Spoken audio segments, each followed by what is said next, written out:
हाँ जी। जय श्री माता जी।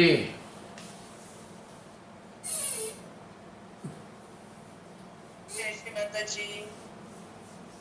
क्या क्या मिला भीतर?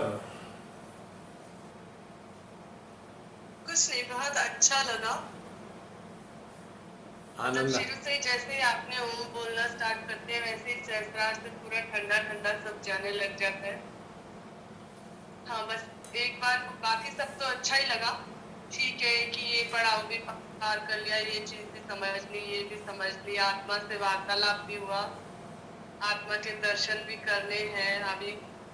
फिर उसके बाद आपने बोला कि ठीक है बस अब समय हो गया और इस चेतना को ये शरीर छोड़ना है। तब एक बार को सब थोड़ा बहुत जो घर के सदस्य एक बार को याद आ गए तो फिर अपने आप ही अंदर से ही आवाज आई, इसका मतलब क्या तुम अभी भी इतना अटैचमेंट में हो? फिर नहीं कि ठीक है अब सब हो गया, अपना तो समय हो गया है तो चित्त माँ के चरणों में रखना है। तो चलो भाई चलो, तो एकदम शरीर हल्का हो गया और ऐसा लगा कि ठीक है सब निकल रहे हैं। बस फिर निकलते निकलते एक बार माँ के चरणों में सबको छोड़ दिया और उनका सहस्त्रार और मध्य से जोड़ दिया। उसके बाद आपने कहा वापस नाभि में जाओ, तो वो चेतना अपने आप नाभि में गई। हम्म। फिर ऐसा कुछ तो नहीं लगा, क्योंकि वो तो सब ये सब तो जन्मों जन्मों से चल रहा है जो बाहर का संसार का खेल है। तो बस एक ही बात ध्यान में आई कि मैंने जब जॉब और सब कुछ छोड़ा था और जब सहजयोग में आई थी तो मैंने सोचा था कि पूर्ण संतुलन में आने के बाद भी इस संसार में काम करके देखेंगे। ठीक है अब माँ की मर्जी, अब यहीं तक अपना समय था तो चलो फिर चित्त माँ के चरणों में ले गए और अच्छा लगा, बहुत सुंदर। धन्यवाद श्री माता जी को और आपको भी बहुत बहुत। हमें क्या धन्यवाद दे रहे हैं, हम तो सहयात्री हैं। माँ को दे सकते हैं, अनुग्रहित हो सकते हैं। अब बस माँ से तो प्रार्थना यही करके बैठे थे कि अब आपके सामने बैठे हैं और भैया और पूरी सामूहिकता के साथ यात्रा पे जा रहे हैं, तो बस हमारा चित्त इधर उधर ना जाए, आपके चरणों में ही लगा रहे। फिर जैसे जैसे आप बोलते गए वो चित्त तो माँ के साथ और चरणों के साथ जाते गया। तो पर बढ़िया। अच्छा लगा, मतलब एक बार को वो जब आत्मा और वो था छोड़ने का उसको समय है, तो हल्का सा आत्मा में बिल्कुल बहुत जरा सा वो हुआ, झटका सा।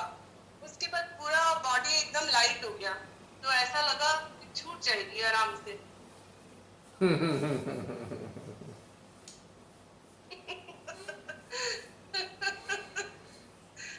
एक्चुअली छोड़ने का भी एक अभ्यास ही है।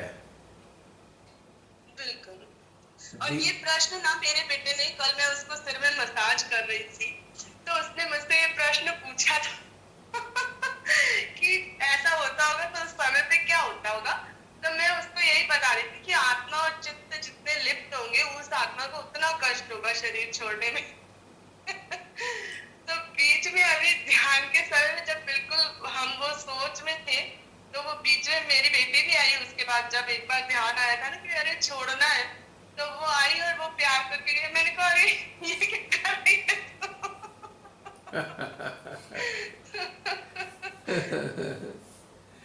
तो ये वार्तालाप हमारा कल ही हुआ था। अच्छा, तो आज ये मूर्त रूप ले लिया इसने, आज सामूहिकता का हाँ हिस्सा बन जी। गया ये। देखिए परमेश्वरी की कृपा, जो कल हुआ वो आज यहाँ हो रहा है सबके साथ में। हाँ और मैं उसको बता रही हूँ, मतलब कि जितना जिसका जिसका अच्छा मम्मी, हाँ आपकी बात तो सही है। मतलब मैंने कहा जैसे जैसे हमने ध्यान का भी अभ्यास किया और हमारी आत्मा जैसे जैसे मुक्त होती गई उतना उतना हमारे उस टाइम पे जितना संसार में था, फिर हमारे वो शरीर में भी दर्द हुआ, उतनी नस नाड़ियां जब खुलती गई तो धीरे धीरे समझ में आता गया कि जैसे जैसे छोड़ते जाते हैं जा रहे हैं तो इजी होते जा रहे हैं, उतने दर्द और तनाव कम हो गए। हल्के हो बहुत जाते हैं सुंदर, ना। धन्यवाद भैया। चलिए, बहुत अच्छा लगा आपका अनुभव सुनकर। और कोई बताइए।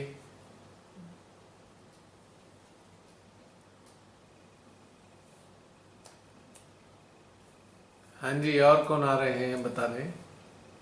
जय श्री माता जी। याद जय श्री माता जी जसली। मेडिटेशन में मेरा एक्सपीरियंस ऐसा रहा जैसे मैं ध्यान में थी और मेरे अंदर एक स्टार्टिंग से एक ये प्रेयर चल रही थी, निर्विचारिता को मैं अपने अंदर पाऊं कि मेडिटेशन में मेरा अक्सर ऐसा हो रहा था कि नहीं हो पा रहा कनेक्टेड में। फिर आज ऐसे मतलब इट वाज वेरी स्मूथ। और जैसे ही पहले जो 6 महीने पहले का जो वीडियो अब अपलोड हुआ है उसमें जब चेतना और आत्मा मिलते हैं तो वो मेरा मर्जिंग नहीं होता था। और आज ऐसा मैं फील कर रही थी कि हाँ वो संगम घटित हो रहा है भीतर में। पहले मुझे वो फील ही नहीं होता। और जब मैंने पिछले वीडियो देखे, जब मैंने लाइव मेडिटेशन किया, फिर वीडियो देखे और आज की स्थिति में थोड़ा अंतर था कि वो संगम घटित हुआ। फिर लास्ट में जो आपने चिंतन में बताया नाभि से कनेक्ट करना है और अपने अंदर भीतर में झांक के देखना है हमारे अंदर क्या क्या दबित चीजें रह गई, आकांक्षाएं, इच्छाएं और क्या क्या चीजें हम चल रहे हैं। तो मेरे अंदर चल रही थी काफी सारी चीजें जिनके लिए मेरे अंदर उथल पुथल हो रही थी। तो उस क्षण में वो सरफेस पे मैंने लेकर भी आया ताकि वो मैं फ्री हो जाऊं चीजों से। और जब मैं अपने अंदर चिपके गई तो चीजें आई मेरे सरफेस पे और उसके साथ साथ ना मेरे लेफ्ट आर्म में बहुत हीट हो गई, मेरे हार्ट में बहुत गर्म हो गया। मतलब मैं ना अपने आप को वो फील गुड नहीं आ रहा था, मुझे ट्रैप लग रहा था। और फिर जब आपने कहा अच्छा आप ये देखो कितना आपके लिए इम्पोर्टेंट है। माइंड लेवल पे मैं जानती हूँ इम्पोर्टेंट नहीं है बट वो एग्जिस्ट तो कर रहा है मेरे अंदर। जैसे मुझे पता है ये वाली चीज की कोई इम्पोर्टेंस नहीं है पर वो मेरे अंदर आया है, वो भाव तो आया ही है, वो एग्जिस्ट कर रहा है। फिर वो जब आपने कहा अगर नहीं छूट पा रहा है तो हृदयेश्वरी को सरेंडर कर दो। तो जैसे ही मैंने वो किया इमीडिएटली लेफ्ट हार्ट में ना एकदम कूल हो गया और वो जैसे एक डोर खुल गया। तो ये वाला जो घटनाक्रम था उसने मुझे काफी कंफर्ट फील कराया क्योंकि मेरे अंदर 2-3 चीजें थी जो आ रही थी सरफेस पे, जिससे मुझे रिलीफ फील हो रहा है और मुझे अच्छा भी नहीं लग रहा था। अभी तक मेरे साथ ही एग्जिस्ट कर रहा है। तो अच्छा नहीं लगा, इतना प्रोमिनेंट नहीं था पर सरफेस पे था, ये मुझे दिख रहा था। अभी बच्चे हैं उसकी कुछ कर। कोई बात नहीं, अगले दौर में निकल जाएंगे धीरे धीरे, क्योंकि निकालने का भी तो अभ्यास ही है। ये अपने आप से तो निकलेंगे नहीं, ऐसे ही निकलेंगे, धीरे धीरे निकाले जाएंगे जब समय समय पर। सभी के अंदर होते हैं, तुम्हारे अंदर ही क्या, सभी के अंदर होते हैं, कुछ ना कुछ तो रहता है थोड़ा बहुत। क्योंकि पता नहीं कितने युगों से बारंबार शरीर धारण करते आ रहे हैं और इस शरीर के साथ में जो वातावरण मिला है उससे कहीं ना कहीं कुछ ना कुछ चीजें अटकी रह गई, कुछ आधा अधूरापन रह गया, जिसके कारण उसके सब्सटेंस हमारे कलेक्टिव सबकॉन्शियस में भी हैं और सबकॉन्शियस में भी हैं। और ये निकल तभी सकते हैं जब हम ध्यान की यात्रा में शामिल होते हैं। ध्यान की ऊर्जा इनको सरफेस पर लाती है और जब सरफेस पर आ जाते हैं तो फिर जाकर आगे बहते हैं, समाप्त हो जाते हैं। धीरे धीरे ऐसे ही आएंगे जाएंगे, कोई समस्या नहीं है, एक प्रोसेस है, समय समय पर घटित होता है।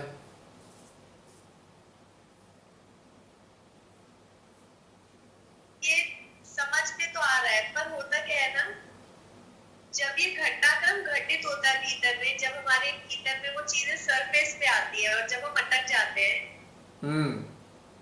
तो पहले तो क्या ऐसे ये वाली चीजों के साथ हम दिन तक रह जाते थे, बहुत दिन तक ऐसी मोड में रह गए। अब तो अगर वो 1-2 घंटे भी रह जाता है तो ऐसे लगता है फंस गए। मतलब वो फ्रीडम जो जब छूटती है ना, वो बहुत छटपटाहट दे देती है कि अरे इतना वो फटाफट होता है, समझ नहीं आता, और फिर लगता है कि ये हटना है, मतलब ऐसे नहीं जी सकती है। और एक चीज मैंने महसूस की, जैसे हम बहुत सारी चीजों को अंडरस्टैंड करते हैं कि ये निर्थक है, ये चीजों का कोई उद्देश्य नहीं है, हमारा जीवन का उद्देश्य क्या है, और हमें चीजें समझ में भी आ रही है। पर जिन चीजों में हम अटके हैं, वो ना बहुत जड़ हो जाती है, वो छूटती नहीं है, जैसे कोई दाग है। आप वो मतलब वैसे वाला स्टेटमेंट है, जैसे आपको अंदर से समझ में आ रहा है ये बेकार चीज है जो हम सोच रहे हैं, पर हम उसे छूट नहीं पाते, वो ग्रिप कर लेता है। जैसे आप कहते हो अक्सर इन्फ्लुएंस, वो इन्फ्लुएंस बहुत ज्यादा स्ट्रॉन्ग हो जाता है आज। कोई बात नहीं, ये सब साधारण घटनाक्रम है, सभी के साथ होता है, कहीं ना कहीं सभी के साथ कुछ ना कुछ रहता है, तो कोई इसमें परेशान होने वाली बात नहीं है, बल्कि प्रसन्न होने वाली बात है कि सरफेस पे तो आ रहा है ना ये। कोई चीज नीचे गहरी बैठी हुई थी, दिखाई नहीं दे रही थी, अब कम से कम सतह पर तो आ गई पानी के। तो कोई बात नहीं, छोड़ना जबरदस्ती थोड़ी है, हम तो देखते हैं कि हाँ भाई छूट रहा है या नहीं छूट रहा, बस इतना ही। भाई एक बार वॉशिंग मशीन में डाले कपड़े, देखा दाग छूट गए कि नहीं छूट गए, अच्छा रह गए हैं, चलो फिर दोबारा डाल देंगे, क्या हो गया, तिबारा डाल देंगे, चौथी बार भी डाल देंगे, समस्या क्या है इसमें, तो कोई दिक्कत नहीं है। ये वॉशिंग मशीन वाला बड़ा मजेदार है, जब भी कपड़े धो तो ये याद आता है, फिर हम अंदर चले जाते हैं। हाँ हाँ, बिल्कुल जरूरी है ये। तो ये ध्यान की यात्रा वॉशिंग प्रोसेस ही तो है, ये हमारी चेतना की हाँ, धुलाई करती है यात्रा। कहने का ये मतलब है कि जैसे हम अंडरस्टैंड तो कर चुके हैं चीजें, मतलब बहुत सारी चीजें जब चलती है तो हमें समझ में भी आ रहा है, बट वही है कि अपने टाइम पे ही आके वो छूटेगी, या जब वो हम प्रेयर करके सरेंडर करते जाते हैं, श्री माता जी ये चल रहा है, आप देख लो, ये मुझे तो सही नहीं लग रहा है, मुझे पता ही ये बेकार है, और ऐसा होता भी है, वो हेल्प भी करती है। हमारी चेतना रूपी धवल वस्त्र पर मन रूपी स्याही के दाग ही तो होते हैं। मन एक स्याही जैसा है और चेतना हमारी धवल वस्त्र जैसी सा सफेद चेतना है, और मन के दाग जगह जगह लगे हुए हैं।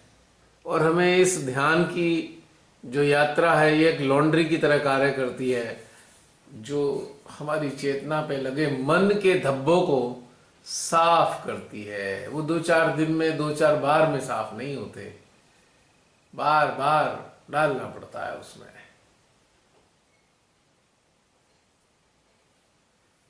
तो अब जो रहता है कि भाई छूट नहीं रहा है, तो कोई बात नहीं, छोड़ दो, अगली बार धुलाई में छूट जाएगा, छूटेगा तो जरूर एक दिन, लेकिन हर बार धुलाई में दाग हल्का तो हो ही रहा है।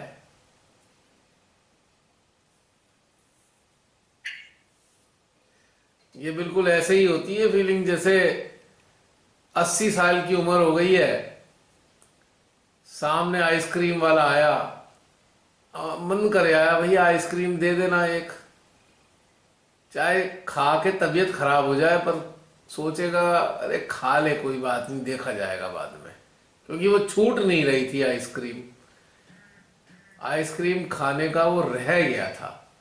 तो चलो 80 साल की उम्र में पूरा कर लेते हैं, कौन सी बात है। तो 80 साल के इंसान खा ही लेते हैं एक बार, चलो खा ले कोई बात नहीं, क्योंकि अच्छी लगती थी ना बहुत आइसक्रीम। तो जब थोड़े से बड़े हुए, सबने कहा ये नहीं खाना चाहिए, वो नहीं खाना चाहिए, नुकसान हो जाएगा, वो नुकसान हो जाएगा, मान ली उनकी बात, चलो ठीक है नहीं खाते।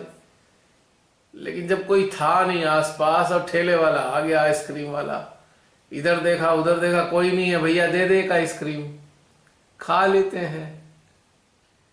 तो जो छूटी हुई चीज थी वो आ गई सामने, अब खा ली तो पता लगा तृप्ति आ गई, अगली बार आइसक्रीम खाने का दिल नहीं करेगा। तो ऐसे ही चीजें निकल के आ जाती हैं। तो कोई नुकसान नहीं है इसमें, वो सब उधर की तरफ ही चल रहे हैं। ना कोई हीन भावना से ग्रसित होना चाहिए, ना कोई गिल्ट भाव आना चाहिए, ना कोई अपराध बोध होना चाहिए कि अरे हमने 80 साल की उम्र में भी आइसक्रीम खा ली, जबकि हमने तो 35 साल की उम्र से छोड़ रखी थी।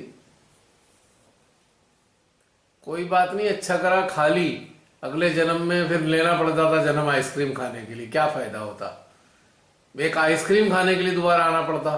खा लो, कोई बात नहीं, खा के निपटो, तो अच्छा करा। तो ऐसी चीजें होती हैं, कोई बात नहीं। देखो ये वाला एक इसमें गिल्टी भावना नहीं थी, बट था कि हाँ ये है, कोई बात नहीं, वही तो मैंने बताया, खा ली, कोई बात नहीं, दिल कराया, खा ली। अब थोड़ी बहुत नुकसानदेही आएगी, देखा जाएगा क्या हो गया। तो कम से कम अगली बार की समस्या तो नहीं होगी ना। तो इसीलिए इस तरीके से जब यात्रा पे होते हैं ना, तो ये चीजें बाहर आ जाती हैं और ये अच्छे के लिए होती हैं। It is all for good, खराब नहीं है ये। पर ये बात अच्छी है कि वही 6 महीने पहले जो स्थिति थी आत्मा और चेतना की, आज उसमें थोड़ी सी दोस्ती हो गई, थोड़ी और नजदीकी आ गई 6 महीने की।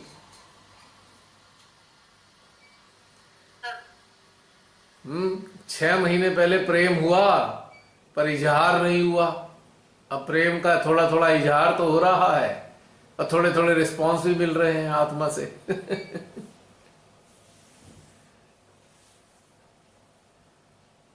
एक दिन अच्छी प्रेम कहानी चल जाएगी, आगे को कोऑर्डिनेशन बन जाएगा बढ़िया, कोई दिक्कत नहीं है।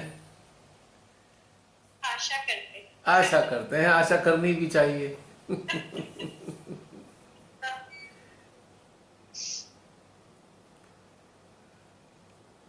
अगर अगर हमें ज्यादा टेंशन ना ले तो ये बड़ी खूबसूरत घटनाएं हैं।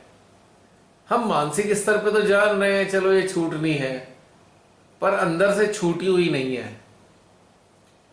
तो बड़ी इंटरेस्टिंग होती है कि जानना भी है और कुछ समय के लिए छोड़ना भी नहीं है। लेकिन यह भी पक्का है कि छूटेगी। 3 स्थितियां एक साथ चल रही होती हैं हमारे मन में।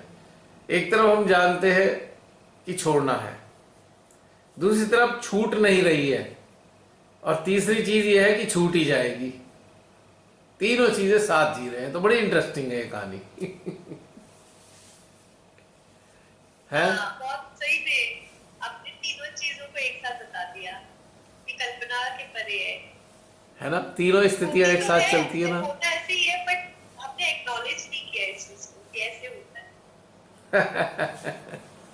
जैसे पास्ट का एक्सपीरियंस सोचे, जिस तरीके की अटैचमेंट्स थी और ऐसे लगता था इन चीजों के बिना हमारा जीवन बहुत कठिन होगा, और आज जी रहे हैं उन चीजों के बिना बहुत अच्छे से। वही तो ये वाला अब ये सटलेस फॉर्म में फील हो रहा है ना, ये सटल फॉर्म में सेटल्ड है। पहले तो मोटा मोटी चीजें थी वो दिख जाती थी, छोटी छोटी चीजें जो हमारे अंदर जाला बना के बैठी। बिल्कुल। अब जैसे है ना कि हमें दाल बनानी है, हमने दाल को प्लेट में डाल लिया, तो पहले हम देख रहे हैं कंकड़ पत्थर मोटे मोटे। उसके बाद सेकंड दूसरे दौर में हम देख रहे हैं छोटे छोटे बारीक बारीक कीड़े जो आंखों की नजरों से बच जाते हैं, उन्हें भी ढूंढ रहे हैं। और तब भी नहीं ढूंढ पाए तो अब उसे पानी में डाल दिया, पानी में जो कीड़े ऊपर तैर ही जाएंगे। तीसरे दौर में तो पानी में डाल के कीड़े बाहर आ गए। तो इस तरीके से हम जो है व्यवस्था करते हैं और अंत में दाल साफ हो जाती है, खाने योग्य हो जाती है। तो जैसे कि हमारी चेतना ने शरीर का त्याग करना है, जीवात्मा ने चेतना के साथ में, हम ये बात अच्छी तरह जानते हैं लेकिन क्या है ना, कुछ छूटा बूटा सा रह गया है, चलो लगे हाथ चलते चलते उन्हें भी जीते चले, तो कोई हानि नहीं है। इतने कर्कश भी नहीं होने चाहिए कि एकदम लात मार के चले जाए, ना ना ना ना, फिर खुद को ही कष्ट होगा। अरे इतनी जोर से लात मारी, खुद ही कष्ट हो जाएगा। ठीक है, थोड़ा सा जी के चल देते हैं उधर को, कोई दिक्कत नहीं है। अपने अंदर उसे जी लेते हैं थोड़े समय के लिए, कल्पनाओं में ही जी ले, कोई बुराई नहीं है, लेकिन संतुष्टि हो जाएगी। कल्पना में जी के भी संतुष्टि हो जाती है, कोई दिक्कत नहीं है। कल्पना जो है एक हमारे मस्तिष्क की एक सुविधा है। Imagination is the facility of our brain to release the pressure of our desires which are suppressed and unfulfilled. Understood? Yes. So there is no harm at all, because it's a facility. Thoughts are also a facility to reduce the pressure of the brain.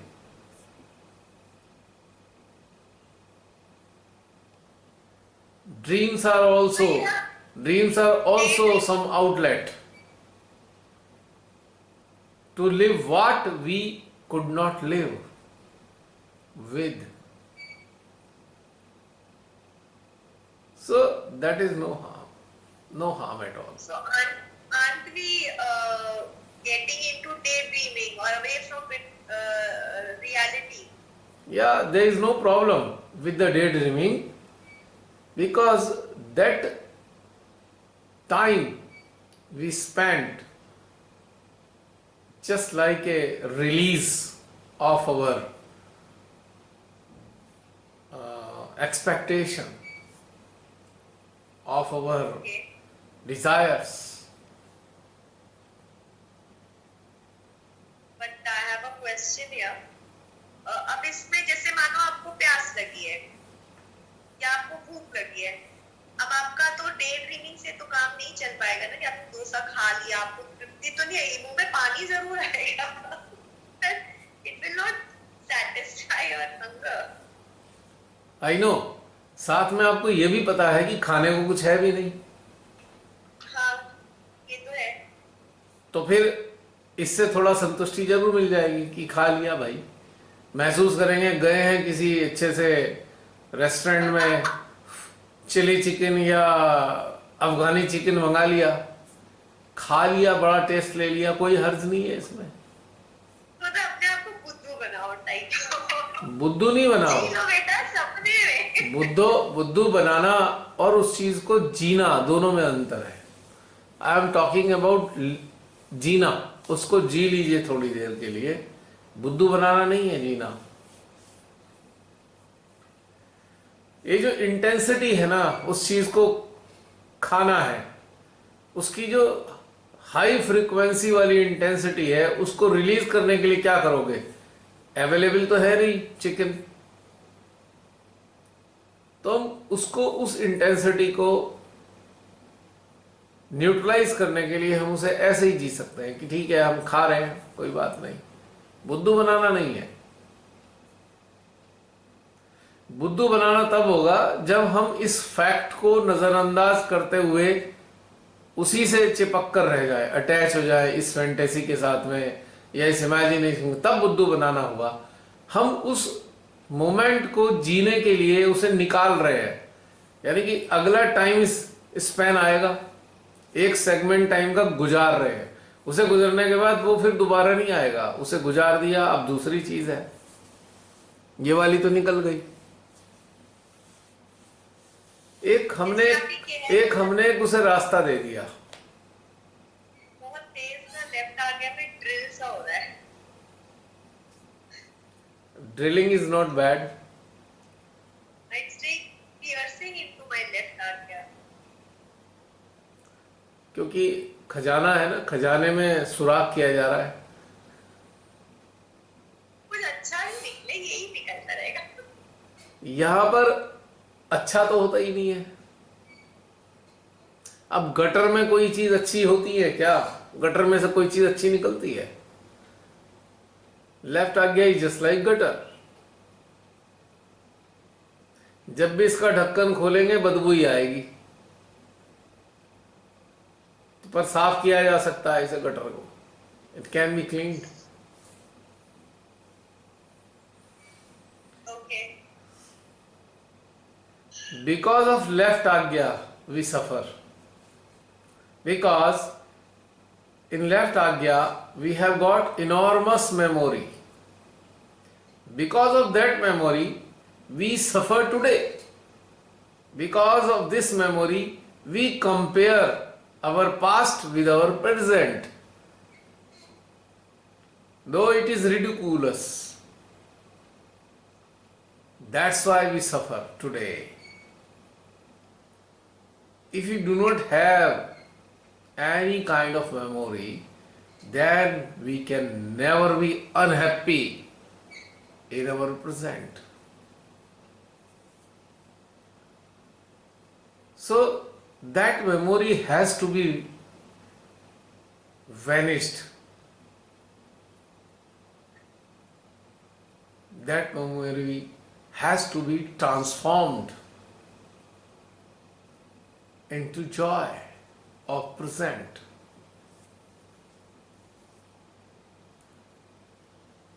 So if we want to transform the memory into joy, then we have to go through some imagination, some fantasy to transform this memory into a joyous segment of time of present. Got my point? Yes. We can Heal and to we can release utilize this memory to make our present more beautiful than past.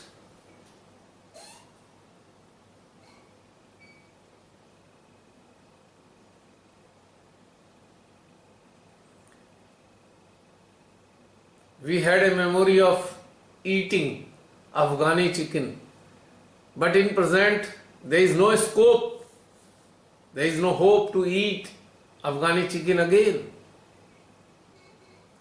But we can eat butter chicken today.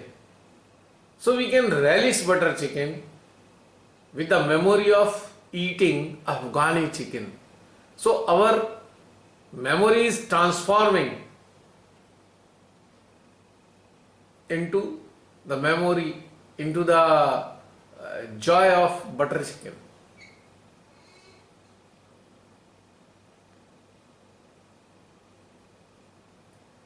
So we can transform our memories.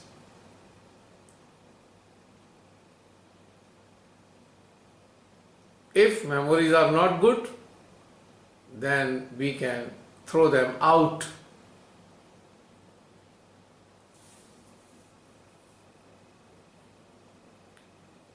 So we have to throw them out if we have bad memories, because those memories will give us fear, sadness, inferiority,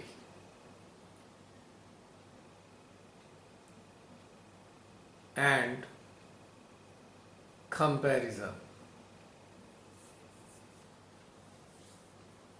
दोनों ही काम किए जा सकते हैं, transform कर लो या फेंक दो।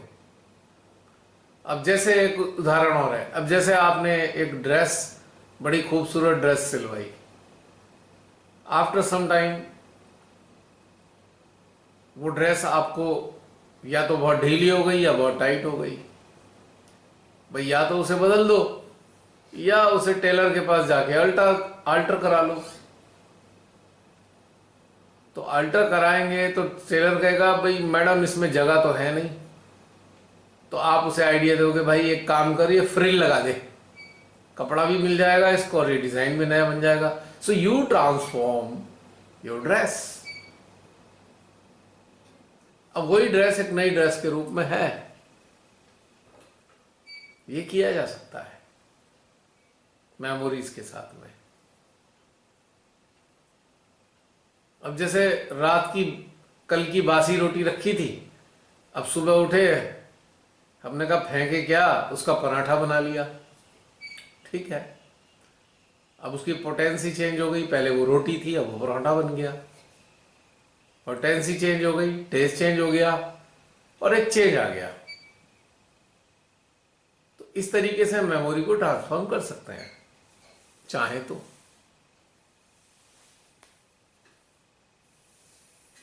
और ये एक समझदारी भी है, as per the need of the time.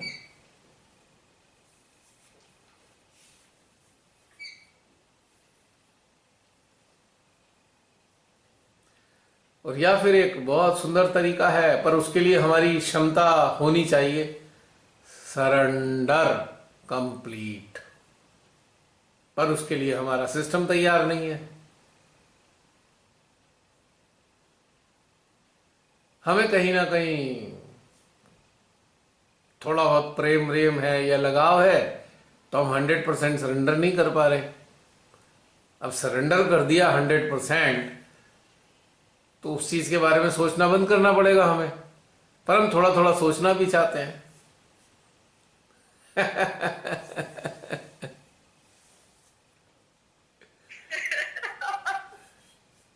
तो हम क्या करते हैं, माँ अच्छा ठीक है ये वाली चीज अभी नहीं सरेंडर करेंगे, अगली बार कर देंगे माँ, अभी तो हम इसके साथ जी लेते हैं थोड़ा, नो प्रॉब्लम। वो भी ठीक है, ठीक वो भी है।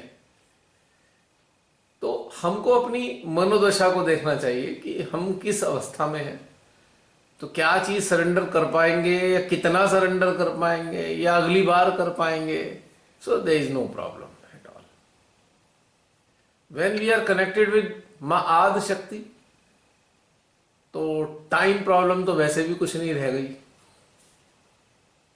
यहां टाइम की प्रॉब्लम तो खत्म ही हो जाती है कि सरेंडर आज करें, कल करें, परसों करें या एक हफ्ते बाद करें, टाइम मैटर नहीं करता यहां पे।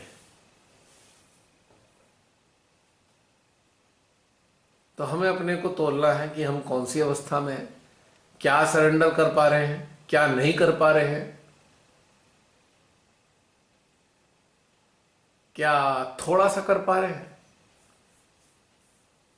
अब जैसे कि हमें रसमलाई बहुत पसंद है, अब हमारे पास हम 4 पीस रसमलाई के आ गए। अब हमारे को इतनी पसंद है, पर हमें पता है भाई 4 खा ली तो 2 दिन बाद 2 किलो वेट बढ़ा मिलेगा। तो हम क्या करेंगे, अच्छा थोड़ी सी खा लेते हैं, सारी नहीं खाते। तो हमने कहा पहले तो समझा दिया, चलो आज तो हम अब तो थोड़ी सी खा लेते हैं, आधी खा लेते हैं।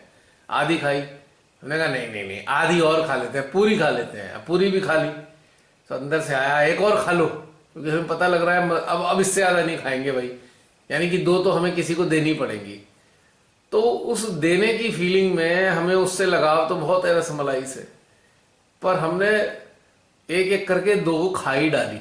कहाँ एक भी नहीं खानी थी हमें, पर हमने 2 खा ली। फिर भी जी पक्का करके 2 दे दी, बड़ा यानी कि 2 का समर्पण तो कर ही दिया ना हमने, यानी कि 50% समर्पण तो हमारा हो गया ना। बहुत क्लियर एग्जांपल था। मतलब इससे नियरेस्ट कुछ नहीं हो सकता, ये ऐसे ही होता है। ये इतना नहीं करेंगे पर थोड़ा सा तो कर ही लेते, थोड़ा सा कर देते हैं, पर वो थोड़ा भी ठीक है ना। अगली बार हम ये जद्दोजहद हमारी 2 रसमलाई के में से 1 सरेंडर कर देंगे अगली बार, फिर उसके बाद 1 में से आधी कर देंगे, और उसके बाद क्या होगा, आधी भी कर देंगे, खाएंगे ही नहीं। एक टाइम आएगा नहीं खाते भाई। तो ये किश्तों में हो जाता है सरेंडर, धीरे धीरे, क्योंकि जो चीजों का लगाव है वो एकदम से नहीं छूटती हैं और छोड़नी भी नहीं चाहिए। अभी दूसरों की देखा देखी एक झटके में छोड़ दी, फिर नजर बचा के चुपचाप से उस समर्पण में से भी वापस उठा लाएंगे, उससे क्या फायदा। मतलब वहां के चरणों में जो अर्पण किया थोड़ा सा उठा लाया वापस, फायदा क्या हुआ इस चीज का। तो इसलिए ईमानदारी के साथ में कि ठीक है समर्पण नहीं कर पा रहे, कोई दिक्कत नहीं है, पर समर्पण करने के बाद चुराएंगे नहीं वापस। अब ये तो जैसे कोई मंदिर में जाता है ना, अपने दोस्तों के साथ जा रहा है, अपने रिश्तेदारों के साथ, बड़ी शान में आए, पता लगा 10,000 रुपये डाल दिए उसकी दान पेटिका में। अब लगा यार ज्यादा डाल दिए, तो फिर पुजारी के पास गए, भी देख ऐसा है, रिश्तेदारों के चक्कर में डाल दिए, 5 वापस कर दे हमारे को, इसमें से हम 5 ही कर सकते हैं, तो 5 वापस ले आए उससे क्या सुन के। या डालने से पहले पुजारी से कह दिया भाई अभी तो देख तेरे सामने 10 डाल रहा हूं, बाद में मुझे 8,000 रुपये दे दियो वापस। तो ऐसा भी करते हैं, तो इससे ये अच्छी चीज नहीं है। तो इससे अच्छा तो यही है कि भाई रिश्तेदारों के सामने धोखा देने से अच्छा है कहते भैया 2,000 दूंगा मैं बॉक्स में, 10,000 नहीं डालूंगा। Got my point? Shri Mata जी को इसमें कोई बुरा नहीं लग रहा है।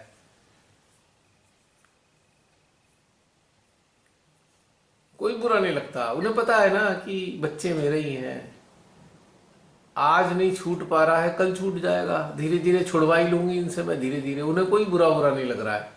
तो जब उन्हें बुरा नहीं लग रहा है तो खुद को बुरा क्यों लगने की जरूरत है भाई, बताओ मेरे को। नहीं लग रहा, आपको कहाँ लग रहा है ना? हाँ। अब जैसे एक बच्चा है, अब बच्चे को जो है खिलौने बहुत पसंद है, बहुत ही पसंद है खिलौने। अब 8-10 उसमें बहुत अच्छे अच्छे खिलौने हैं। अब इतने में कोई रिलेटिव आ गए, उनके भी एक आध बच्चा है, वो भी आ गए। मम्मी कहेंगी बेटा देखियो इनमें से 2 खिलौने दे दे। बच्चा का कहा नहीं ये तो मेरे, मैं एक भी नहीं दूंगा। तो मम्मी कहा ठीक है कोई बात नहीं, अच्छा थोड़ी देर के लिए दे दे। तो बच्चा सोचता है चलो थोड़ी देर के लिए दे देता हूं। तो थोड़ी देर के लिए दे देता है, तो थोड़ी देर के लिए उसके अंदर उससे एक लगाव जो था उसमें थोड़ी सी कमी आ गई। तो अगली बार फिर बच्चा आता है, अब की बार वो 2 खिलौने दे ही देता है, चल 6 तो है ना मेरे पास, 2 उसे दे दिए। तो बच्चे जैसी स्थिति हम सबकी होती है कहीं ना कहीं। तो ये कोई कंटेस्ट नहीं है कि भाई एक हार्श कंटेस्ट चल रहा है कि भाई ये कर दो, ये बहुत हार्श नहीं होना चाहिए अपने साथ में। It is bad, very bad. अगर कोई अपने साथ में बहुत ज्यादा सख्त है तो वो ठीक नहीं है। मॉडरेट, शांत होना चाहिए, प्यार से, धीरे धीरे हर चीज प्यार से ठीक हो जाती है। अब बहुत से लोग मैंने सहजी, सो कॉल्ड सहजी देखे हैं, इतने कट्टर, तो मेरे समझ ही नहीं आता। मेरे को पब्लिक के सामने इतने कट्टर हैं और पीछे से सब कुछ वही कर रहे हैं जो कट्टरता पब्लिक के सामने दिखा रहे। तो ऐसे क्या फायदा ढोंग करने से? तो इंसान को ऐसा अपने साथ नहीं करना चाहिए, ना अपने को दोष देना चाहिए। अरे भाई हम इंसान हैं, हम देवी देवता और भगवान तो है नहीं। ठीक है धीरे धीरे हो जाएगा, कोई कष्ट की बात नहीं है। तो समझ में आया जसलीन? हाँ जी, अब ठीक लग रहा होगा? पहले से बेहतर।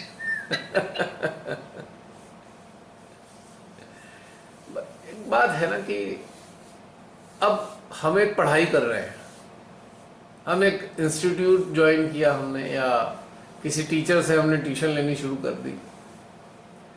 अब हम गए ही सीखने हैं, हम परफेक्ट कैसे बन के दिखा सकते हैं टीचर को? अब परफेक्ट है भी नहीं टीचर के सामने, हम कैसे परफेक्ट हो सकते हैं? टीचर तो हमारे लिए तो परफेक्ट ही है, पर हम उसके लिए परफेक्ट नहीं हो सकते ना। अब हमें परफेक्ट बनने की जरूरत भी क्या है? हमें सीधा साधा सा एक बच्चा या इंसान बन के रहना चाहिए कि ठीक है सीख रहे हैं तो गलती तो करेंगे, सीख रहे हैं चूंकि गलतियां होती रहेंगी। अब वो बेसिकली गलतियां नहीं है, वो अपग्रेड होने का एक प्रोसेस है। That is not mistake, the process of upgradation, the process of updation. So we should be quite liberal towards ourselves, towards others. No hard and fast rule. in meditation, in depth,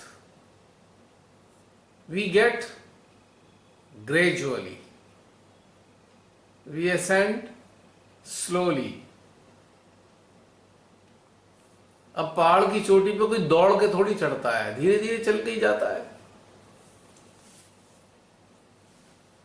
अब पहाड़ की चोटी पे जाने के लिए भी कोई दौड़ेगा तो 2 मिनट बाद हांफता हुआ ही नजर आएगा, जीभ बाहर निकली होगी, फायदा क्या। धीरे धीरे चल ले, कौन सा कंपटीशन है इसके अंदर।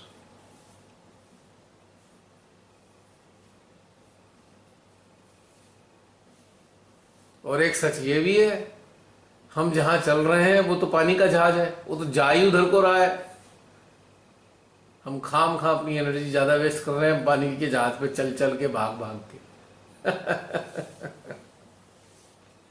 लेकिन हमें अंडरस्टैंड करना है, बस जो भी सीन आ रहा है उसे अंडरस्टैंड करना है, यही है खाली। असलियत तो यह है कि हम ले जाए जा रहे हैं श्री माता जी की तरफ, डिवाइन पावर्स के द्वारा, चैतन्य के द्वारा। लेकिन हमें अंडरस्टैंड करते हुए जाना है, हमें ये नहीं कि सोते हुए चले जाएं, तो फिर खुद ही घबरा जाएंगे जब आँख खुलेंगे, अरे कहाँ आ गए, समझ में ही नहीं आएगा क्या हुआ। तो सोते हुए नहीं जाना है, जागते हुए जाना है, ताकि दृश्यों का ही मजा आए और समझ में भी आए कौन सी साइड को जा रहे हैं हम, और जिधर जा रहे हैं वो कैसा था, वो कैसा दिखता है, ताकि अन्य लोगों को भी अनुभव बता सके हम उन्हें। ठीक है ना। और बताओ, anything else? That's it. Thank you. हाँ जी, और कोई?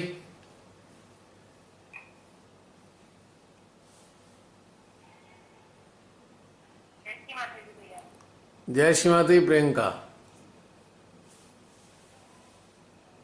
और ठीक है, फिलहाल क्या कहते हैं, हैं? फिर से एक बार फिर से कहूंगी कि फिर से वो जो अभ्यास कराया ना, कान वाला क्या है, एकदम मस्त फाइट हुआ था। बार तो जब लास्ट बार किया था तो पिछले बार तो लगा कि बार जब हीलर का जो साथ हो वो दिखा, पूरा बड़ा सा बिग स्माइल है, कितना वाला दे रही हो, कुछ भी याद ही नहीं रहा है, नहीं है, बस निकल गया इसका वाला लगा। बहुत सुंदर था। और शुरू से ही जैसे ही आपने स्टार्ट किया है आज, मैं कैसे बताऊं कि इतना ज्यादा गहराई है कि इतना, और आत्मा स्टार्टिंग से ही साथ में आ गई थी दोनों। बहुत अच्छा फीलिंग था, इसलिए कभी ऐसा फील नहीं हुआ। वहाँ की जो फीलिंग थी बहुत इंटेंस, बहुत संगम बहुत सुंदर था। कहीं भी आपका इधर उधर जा ही नहीं रहा था, एकदम परमेश्वरी के श्री चरणों में आत्मा का और चिंता का मिला है, वो सब उसी में समाया हुआ। एक लगा था रचना में हम, रचनाकार में भी हम, मतलब बहुत अच्छा संगम। संख्या चक्र में इतना क्या था, आज्ञा चक्र पे, कल्कि के स्थान पे, और एक वर्ष की सिली जैसे पूरे के पूरे हृदय पे रख दी गई हो। इतना सुंदर हो रहा था, बहुत अच्छा ध्यान हुआ। और साथ में जो ये वाला था, ये तो प्रैक्टिस आप बहुत सेशन में करा चुके हैं, पर 2 बार तो शायद किया ही है, लेकिन तीसरी बार तो एकदम छक्का ही लग गया। बहुत ऐसा है ना कि प्रैक्टिस तो होती है, पर याद करो हर बार एक अंदाज दूसरा होता है, और हम अलग अवस्था में होते हैं, हम भी तो अलग अवस्था में होते हैं, हम सब। अब सूरज तो रोज निकलता है, पर रोज एक टाइम पे नहीं निकलता है और एक तरीके से नहीं निकलता है। उजाले का अंतर तो रहता ही है ना। हाँ, और सेकेंड थिंग आपने जो आप जो बता रहे थे कि इमेजिन कर लो कुछ, तो ये मेरा खुद का है, अपना एक्सपीरियंस क्या हो। जब भी लगता है कि कहीं पहाड़ों की वादियों में घूमते हैं, वहाँ वो लाइफ होती है मेरी, वहाँ हिमालय पे रहती है, ऐसे ऐसे तो यही करते हैं। आराम से देखते हैं कि बर्फ की चोटियों के बीच में बैठे हुए हैं,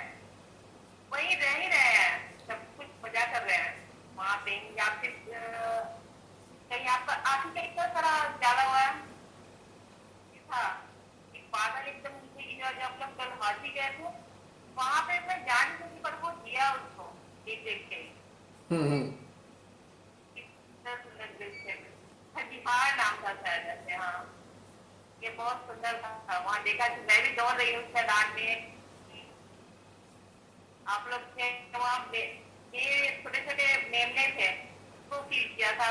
होता है ये, मजा आता है बहुत, हम्म। हो जाता है। तभी तो मैं कह रहा था कि उसको हम चेतना हमारी जी सकती है उन्हें, कल्पना को हमारी चेतना जी सकती है, हमारा शरीर जिए ना जिए पर चेतना जी सकती है। और आपको बहुत अच्छा संतुष्टि होती है उससे, बहुत शांति। आप उससे कुछ छोड़ देते हो, कुछ दिन के लिए तो बिल्कुल भूल जाते हैं, एकदम जी लिया आप, हो बिल्कुल गया बिल्कुल। फाइन। चेतना में एक शक्ति है ना, चेतना हर चीज को जी सकती है, उसके पास एक कैपेबिलिटी है। आपका शरीर कहीं गया नहीं गया उससे कोई नहीं फर्क पड़ता चेतना को। तो चेतना के पास है ये सुविधा, और उसमें कोई हर्ज नहीं है जीने में, ताकि वो अनुभव आ जाएगा, अनुभूति भी हमारे पास होगी, और हमारे अंदर वो अधूरापन, कमी या सप्रेशन, ये सब चीज खत्म हो जाती है फिर, नहीं? हाँ। अब जैसे हम लोग कल्पना की बात करें, और उसको तो हम लोगों ने एनर्जी से फील भी किया। प्लूटो पे गए थे, हम्म। तो बोल कल्पना की, लेकिन वो जो फीलिंग थी, यूरेनस, प्लूटो, नेपच्यून, सबकी यात्रा की, फील कर सकते हैं। श्री माता जी ने इतनी क्षमता दे दी कि हम फील कर सकते हैं। एनर्जी तो हर स्थान की एनर्जी को हम फील कर सकते हैं, नो डाउट। एक कुंडली चेतना का साथ देती है ना, कुंडली चेतना को सक्षम बनाती है कि जिस वातावरण को जीना चाहते हो वो आपको उपलब्ध कराती है कुंडली चेतना को, इसलिए चेतना उस चीज को महसूस कर पाती है और उस चीज से अपग्रेड होती रहती है। अब जैसे बहुत सारे लोग, अभी 2 साल हो गए कोरोना के चक्कर में, बहुत सारे लोग कहीं गए ही नहीं, सेंटर्स तक नहीं जाना हुआ लोगों का, पर अंदर से डेवलप हो गया, अगर अभ्यास अच्छा कर लिया है तो आपको सेंटर जाने की फीलिंग नहीं आती अब कि ठीक है सेंटर ही है हमारे पास, हमारे अंदर ही चल रहा है सेंटर।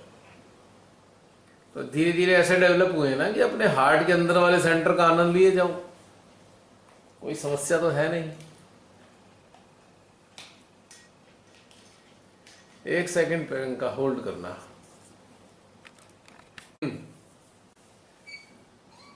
तो ये सेंटर की जो अर्ज है ये अब रिड्यूस हो गई ना, सेंटर जाने की ललक थी, सेंटर जाने की ये थी, अटेंड करने की, क्योंकि अंदर का कोटा पूरा होना था, हो गया।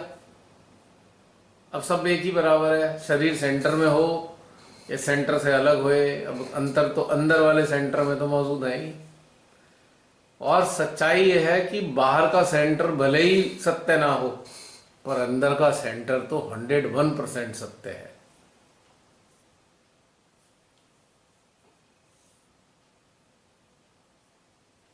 बाहर वाले सेंटर में तो छिन्न हो सकते हो, चित्त भटक सकता है इधर उधर, पर अंदर वाले इसमें नहीं भटकता है।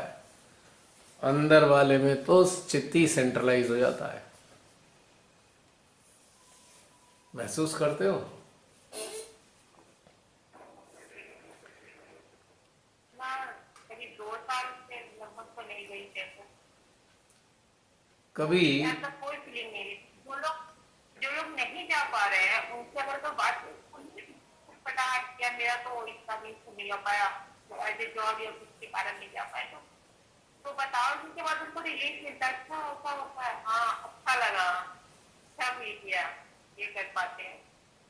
तो ये इतनी छोटी सी चीज है कि इनसे नहीं जा पा रही, यानी कि आपको छूट गया, मतलब कितना लोगों से बात करो तो यही लगता है कि इनका छूट गया। अब ये देखो, कभी कभी कोई मेमोरी है बाहरी सेंटर में इतनी गहनता के साथ ध्यान करने वाली, एक भी मेमोरी है? जितनी गहनता और एकाग्रता के साथ अपने हृदय रूपी सेंटर में ध्यान हो जाता है, इतनी गहनता के साथ बाहरी सेंटर में कभी हुआ है? कंप्लीट विचार रहित अवस्था के साथ में कभी हुआ है सेंटर में ध्यान इतना लंबा? बहुत सारे। वहाँ तो वहाँ की बहुत ज्यादा भटकता है। देखा है। पूजा रोज के दौरान ही जाना हुआ है अधिकतर बाहर के यही था। पूजा में बस इधर उधर उसके बाद ये होगा वो होगा, जो ऐसा नहीं है कि पूरा मन से मैनेजमेंट टाइप का आ जाता है मन। हाँ, मजा नहीं आता, बिल्कुल मजा नहीं आता, क्योंकि उसमें एक सिस्टम बना दिया और एक सीरियल नंबर है, एक एक के बाद दूसरा, दूसरे के बाद तीसरा, सीरीज है एक, वो सारी आज्ञा चक्र से संचालित हो रही है, सब लेफ्ट आज्ञा से संचालित हो रही है, तो मजा कैसे आएगा? और जब हम अपने सेंटर, अपने हार्ट में उतरते हैं, तो आज्ञा चक्र से तो कुछ है ही नहीं, संबंध ही कट हो जाता है। भीतर की अनुभूतियों के साथ जो अंदर से जो स्प्राउट हो रहा है अंदर से, उसके साथ हम चल रहे होते हैं, जो स्पॉन्टेनियसली आ रहा है अंदर अंदर से, तभी तो ब्यूटी है इसकी। तो ये एक्चुअल में श्री माता जी कहीं ना कहीं हमें यहीं पहुंचाना चाहती थी, इसी अवस्था में। आपको मैं बिल्कुल भी कहूंगी कि ये परमेश्वरी का सानिध्य है जो इतने संतुष्ट है, सेटिस्फाइड हो जाता है मेडिटेशन से, एक्चुअल सेटिस्फाइड। बिना सानिध्य के तो मिलना मुश्किल है, आप कितना भी बैठ जाओ। ये बात बिल्कुल सत्य है प्रियंका, कि अगर उनका सानिध्य ना हो तो आनंद और संतुष्टि ना आए। ये उन्हीं के सानिध्य का ही परिणाम है निश्चित रूप से। और दूसरी बात यह है कि उन्नत तो हमें अंदर से होना है, बाहर से थोड़ी उन्नत होना है। तो अपना कीमती समय हम बाहर लगाएं या भीतर लगाएं, ये तो हमें ही डिसाइड करना है। और अल्टीमेटली हमें अंदर ही तो लाना था, श्री माता जी ने अंदर में ही तो उतारना था, और अंदर में उतार कर फिर ऊपर उठाना था। वही तो घटित हो रहा है।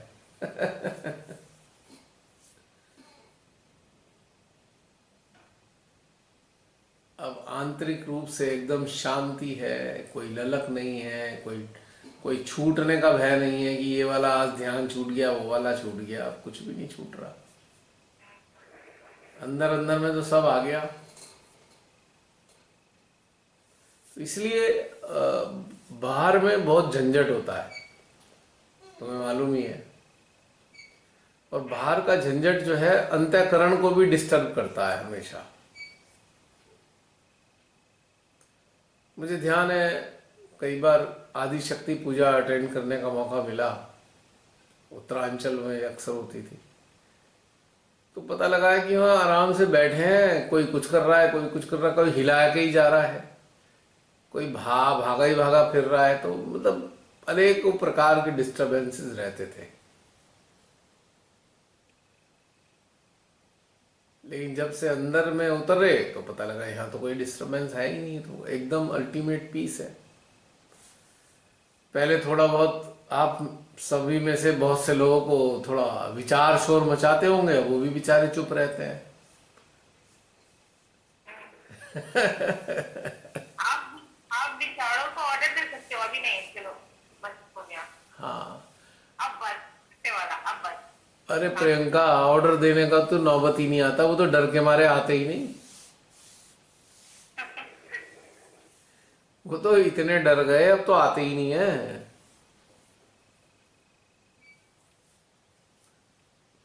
अगर आ भी जाए ना तो ट्रांसफॉर्म होके आएंगे, किसी और रूप में आ जाएंगे जो अप्रिय ना होगा।